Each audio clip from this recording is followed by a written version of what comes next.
Mencari teman nomor satu, ya namanya aja teman ya. Teman itu harus benar-benar dari hati, bukan dari sesuatu yang dipaksakan, karena itu tidak akan berlanjut. Contohnya, bayangkan saja kalau kita dulu berteman di waktu remaja, di waktu kecil. Saat itu tidak ada ikatan batin, tidak ada perasaan mendalam, tidak ada kesatuan atau kesehatian dari hati, ya hanya sekedar kenalan dan say hello, atau walaupun saling bercerita, hanya saling bercerita, bukan ada ikatan dari dalam. Dan itu tentu sangat menyakitkan, namun itu di waktu kita masih kecil, wajar, belum dewasa, dan bukan untuk teman nomor satu. Teman nomor satu ini maksudnya dalam suka dan duka, dan untuk seumur hidup, karena ya namanya kita manusia, kita butuh orang lain kan, kita butuh makhluk sosial, kita butuh manusia lain, dan kita butuh minimal satu, dan itulah teman nomor satu. Dan untuk menjadi teman nomor satu itu tentu tidak hanya menguras seperti lintah, hanya menghisap, atau seperti benalu, atau seperti parasit, hanya mengambil, namun harus saling memberi, take and give. Ya, segalanya harus saling. Kalau hanya satu saja berarti itu semacam lintah, semacam parasit, hanya mengambil, menghisap, menerima, tidak ada memberi. Dan kalaupun ada memberi, itu selalu dengan perhitungan alias kikir, bukan dari hati ya. Terus dengan kepalsuan, karena ada niat lain. Dia memberi atau memberikan itu karena ada niat lain, bukan dari hati tulus. Aku ingin memberi ini kepada si anu ini, aku ingin memberi tas, aku minimal yang paling gampang tentu uang, aku ingin memberi uangku sebagai hadiah saja, tidak ada hal-hal lain. Dan itu tentu sesuatu yang bermakna. Uang selalu berharga, bukan? Dan ketika itu tulus, itu sangat membahagiakan, dan akhirnya saling. Karena dia bahagia, tentu dia pun akan memberi lagi kepada yang telah memberi uang tadi. Bagaimana mungkin jika seseorang tidak memberikan apapun, dan jika memberi hanya kepalsuan, hanya karena ada niat sesuatu, tidak ada dari hati, tidak ada dari jiwa, itu sangat menyedihkan kita. Itu sangat melukai jiwa kita, jiwa, psikis, batin, itu sangat terluka. Dan ketika kita butuh seseorang untuk melanjutkan hidup, itu sebenarnya sangat-sangat luar biasa orang itu. Mengapa kita bisa membutuhkan dia untuk melanjutkan hidup? Itu tentu luar biasa, bukan? Mengapa ada orang menyepelekan seseorang yang dijadikannya untuk melanjutkan hidup? Ada dulu buku ya, buku ini saya tahu dari postingan Facebook tentang seorang ibu. Waktu itu kalau tidak salah etnis lain di Indonesia yang dianggap pendatang, etnis luar, dan karena kerusuhan, seorang ibu ini sewaktu kerusuhan itu menulis buku, kalau tidak salah judulnya "Lanjutkan Hidupmu Anakku". Berarti dia walaupun berat berpisah, dia ikhlas tidak ada lagi secara fisik, agar anaknya bisa melanjutkan hidup. Bukankah itu luar biasa? Dan mengapa ada orang lain ketika dia ingin menjadikan kita sebagai alasan melanjutkan hidup, namun itu dianggap sepele? Itu sangat menyakiti hati kita. Dan orang ini tentu sangat-sangat rendah level kedewasaannya, level kerohaniannya juga. Mengapa dia bisa menganggap orang yang masih eksis, yang sudah dibesarkan oleh orang tuanya, sudah bersusah payah berjuang sebelum bertemu dia, dan ingin dijadikannya juga sebagai alasan untuk melanjutkan hidup? Mengapa dia bisa menganggap orang ini yang ingin dijadikan alasan melanjutkan hidup ini sangat rendah dibanding orang yang sudah tiada? Walaupun misalnya itu karena kecelakaan, bukankah dia harusnya bersyukur dia masih hidup, masih ada kesempatan hidup, dan bersama orang yang dia ingin melanjutkan hidup ini, ingin melakukan sesuatu yang lebih baik, lebih berguna bagi sesama manusia. Bukan menganggap orang yang ingin dijadikan alasan untuk melanjutkan hidup ini sebagai yang lebih rendah dari yang sudah mati, yang sudah tiada. Itu sangat melukai tidak hanya jiwa, namun juga melukai orang-orang yang membesarkan kita mulai dari orang tua. Itu semua ya, tidak ada yang gratis ya. Jasa orang tua itu tidak gratis, belum lagi uang, dan itu sangat melukai perasaan. Jadi ketika tidak ada saling memberi, saling memberikan kebahagiaan, itu seperti lintah. Dan ketika niat seperti itu terjadi, itu membuktikan seseorang itu sangat jahat dan tidak ingin sama sekali memberi sesuatu dari hati. Tidak ada niat bersih, tidak ingin memberi kebahagiaan yang dari hatinya. Bagi saya, kalau orang sudah tiada, maksudnya misal Paul suamiku, suami saya, jika mati, dia mati, tapi jasanya tetap saya ingat. Dan dari mengingat jasa-jasanya itu yang menjadikan saya ingin melanjutkan hidup lagi, menjadi lebih baik, lebih berguna, lebih berfaedah, bermanfaat bagi orang-orang yang di sekitar, bagi sesama manusia. Bukan menjadikan Paul sudah meninggal, misal dia tidak akan tergantikan, hanya dia yang menjadi satu-satunya. Bukan, saya tidak membuat Paul itu sebagai sesuatu dewa. Saya menganggapnya wakil Tuhan saat dia masih hidup, namun jika dia sudah tiada, berarti ya masanya di dunia ini sudah selesai secara fisik. Jasa-jasanya tetap saya ingat dan akan saya jadikan untuk membuat saya lebih baik, lebih berfaedah. Dan ketika ada misalnya pria lain yang sangat baik, lahir baru ya secara rohani, tentu dia akan menjadi suami saya selanjutnya, teman nomor 1 selanjutnya. Bukan berkata kepadanya atau dalam hati, ini hanya alasan untuk melanjutkan hidup. Paul tetap nomor 1 bagi saya.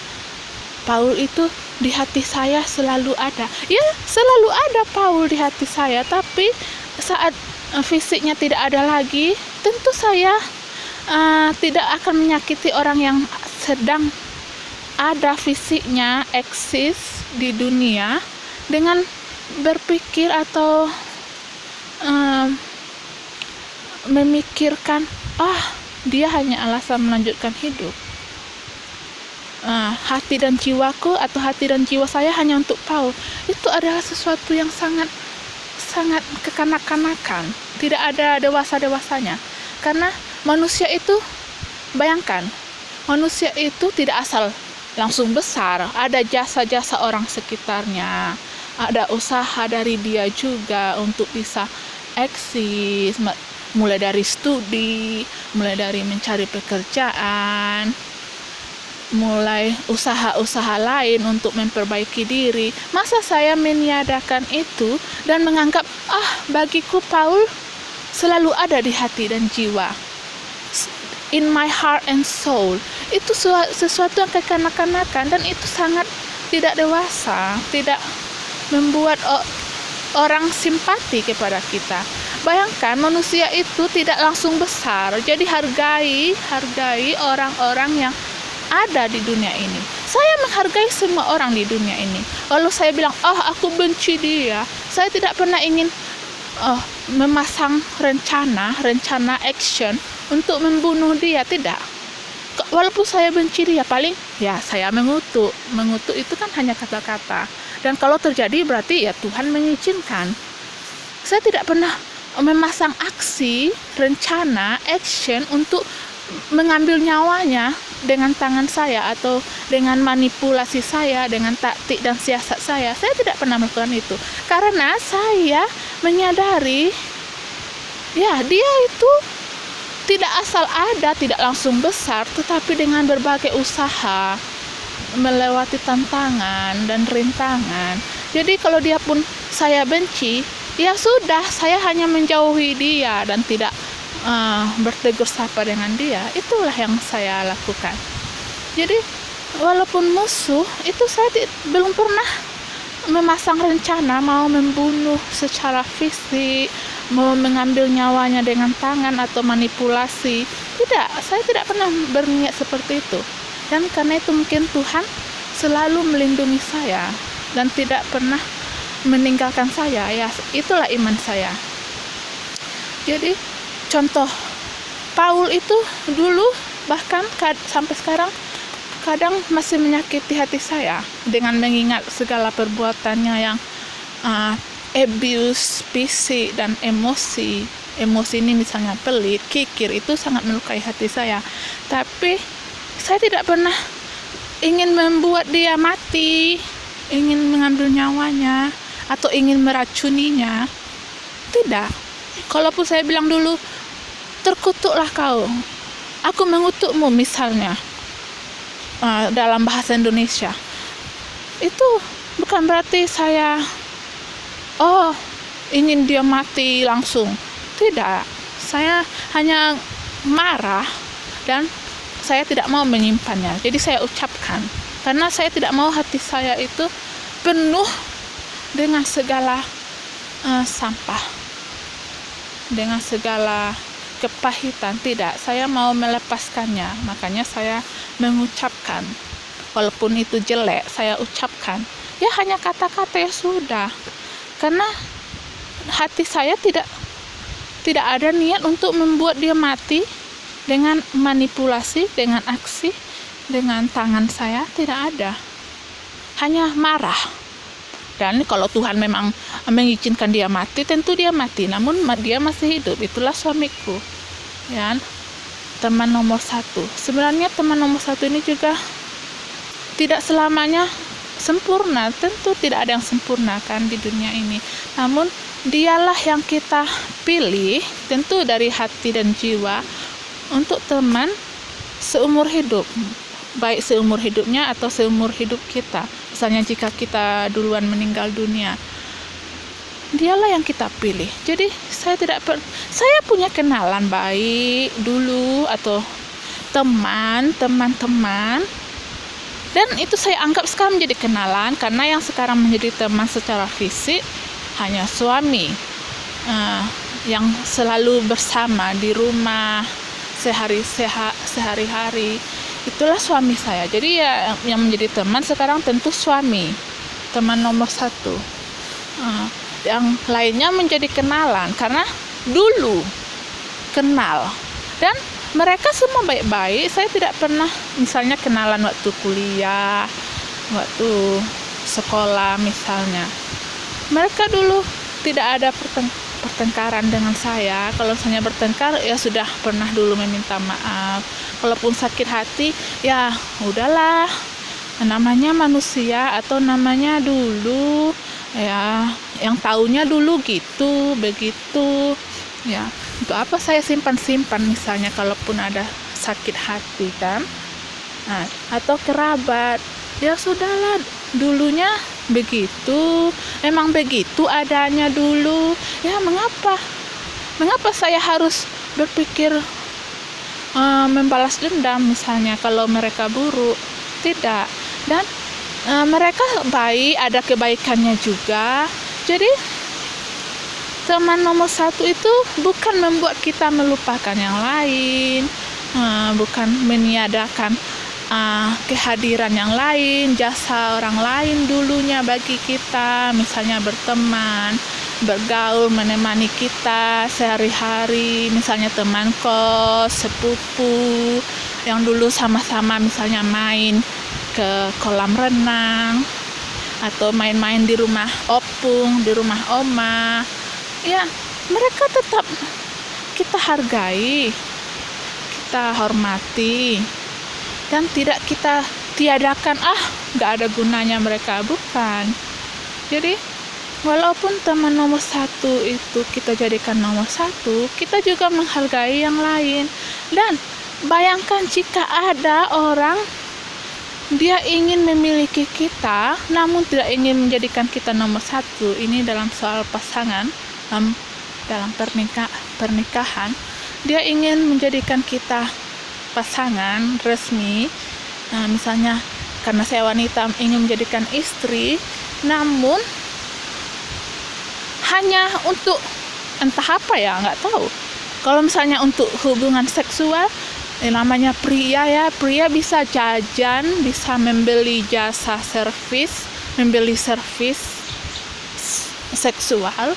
Nah, untuk apa? Untuk memasak, dia juga bisa membeli makanan di restoran, atau memasak juga gampang ya, tinggal aduk-aduk. Kalau misalnya dia sangat kelaparan, atau membeli jadi dari supermarket. Untuk bisnis, dia juga pasti punya rekan bisnis yang lain, mitra bisnis yang lain. Jadi untuk apa dia ingin menjadikan kita istri karena saya wanita, namun tidak ada dari hati, tidak ada dari jiwa? Itu kan sangat melukai hati kita. Dan tidak hanya kita juga membiarkan dia melukai orang yang membesarkan kita secara tidak langsung, melukai perasaan orang tua kita, karena kita kan tidak gratis, tidak asal langsung besar, langsung tumbuh umur 30 tahun. Itu semua dengan air mata ibu, air mata.